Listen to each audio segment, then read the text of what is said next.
حضرت علی نے فرمایا، جس زبان سے جھوٹ نکلنا بند ہو جائے اس زبان سے نکلی ہوئی ہر دعا قبول ہو جاتی ہے۔ زیادہ اچھا ہونا بھی گناہ ہی ہوتا ہے، پتہ ہی نہیں چلتا لوگ قدر کر رہے ہیں یا استعمال۔ پاؤں اس طرح پھونک پھونک کر رکھ جس طرح اندھا رکھتا ہے، تاکہ تیرے پاؤں پتھر اور ہلاکت کے کنویں سے نجات پا جائیں۔ انسان کو بولنا سیکھنے میں 2 سال لگتے ہیں، لیکن کون سا لفظ کہاں بولنا ہے یہ سیکھنے میں پوری زندگی گزر جاتی ہے۔ جو لوگ جھک جاتے ہیں وہ لوگ کمزور نہیں ہوتے، بس ان میں رشتے نبھانے کی چاہت دوسروں سے زیادہ ہوتی ہے۔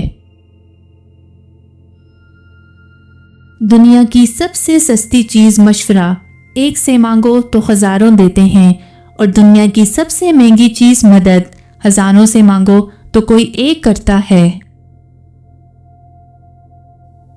تمام نیکیوں کا مجموعہ علم سیکھنا، عمل کرنا اور پھر اوروں کو سکھانا ہے۔